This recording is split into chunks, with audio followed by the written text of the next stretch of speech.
ఆరావళి పర్వత శ్రేణికి సంబంధించి సుప్రీంకోర్టు ఇచ్చినటువంటి తీర్పు విషయంలో అంటే 100 మీటర్స్ అనే రూల్ ఏదైతే ఉందో 100 మీటర్ల పైచిలుకు ఉన్నదంతా కూడా ఆరావళి పర్వత శ్రేణిగా గుర్తిస్తాము, 100 మీటర్లకు తక్కువ ఉన్నది ఆరావళి కిందికి రాదు అనేది సుప్రీంకోర్టు డెఫినేషన్. యాక్చువల్లీ డెఫినేషన్ ఇవ్వడం తోటి ఆరావళి రేంజ్ మీద సో ఆల్మోస్ట్ 90% ఆరావళి పర్వతాలని మైనింగ్ కి వాడుకోవచ్చు అన్నట్టుగా ఇది జడ్జిమెంట్ ఉంది అని ఎన్విరాన్మెంటలిస్ట్ లేదా ఈ పర్యావరణవేత్తలు వీళ్ళందరూ ఇస్తున్నారు.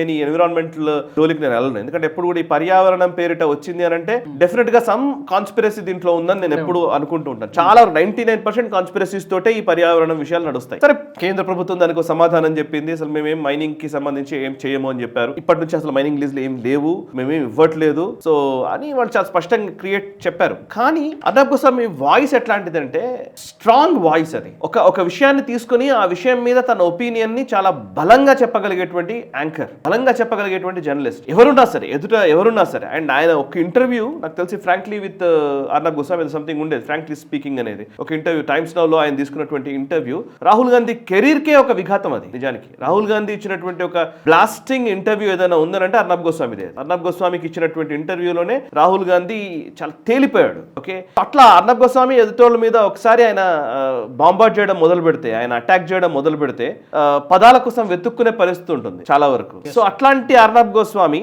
ఇంతకాలం భారతీయ జనతా పార్టీ లేదా కేంద్ర ప్రభుత్వానికి మోదీకి ఫేవరబుల్ గా నడిపించినటువంటి నేరేటివ్ కాస్త నెగటివ్ అవ్వడం అనేది దేనికి సంకేతం? ఇది అసలు ఇంట్రెస్టింగ్ అంశం.